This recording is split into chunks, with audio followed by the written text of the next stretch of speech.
1881 के, ठीक है। अच्छा, भारत आजाद कब हुआ? सब लोग जानते हैं हम लोग 1947। तो आजादी के पहले जनगणना कब हुई होगी? तो आप इसी क्रम को आगे बढ़ाएंगे, 1911 के बाद में कब?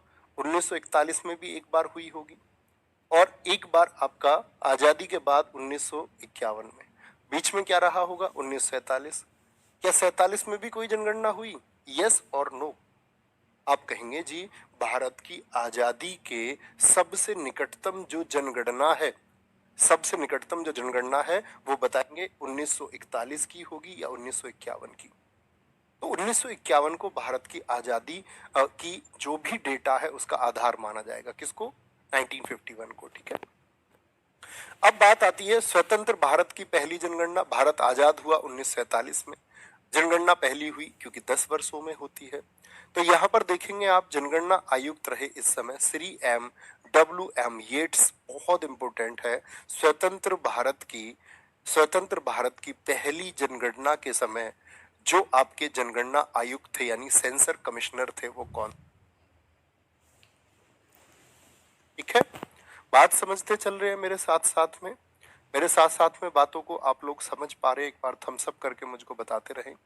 क्या बोलोगे? मैंने बोला कि अब ऐसा नहीं है कि मैं इस सबको कई बार रिवाइज करूं, क्योंकि ये बड़ा डेटा है। आप सब लोगों को इसको बहुत अच्छे से सुनते हुए शॉर्ट नोट्स आपके एग्जाम के लिए बनाने हैं, और डेटा में लगभग मतलब कि जो मैं महत्वपूर्ण बता रहा हूं उसको तो बिगर पढ़े परीक्षा जाना नहीं है, ठीक है।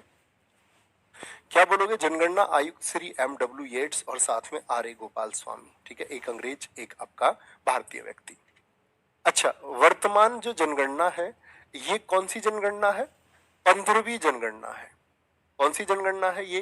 15वीं जनगणना है। और स्वतंत्र भारत की कौन सी है? आपका 7वीं। स्वतंत्र भारत की कैसे जी? 1951 में पहली हुई होगी स्वतंत्र होने के बाद में, फिर 1961, फिर आपका 1971, 1971 के बाद आप बताएं 1981, फिर 1991, इसी तरह से इसी क्रम में आगे 2001 और फिर आपका 2011। तो क्या बोलेंगे आपका?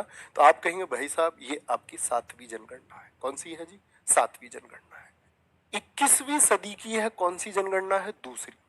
21वीं सदी से मतलब क्या हुआ? जब सन 2000 चालू हुआ, एक तो ये और एक ये। कोई दिक्कत, कोई परेशानी? ठीक है जी।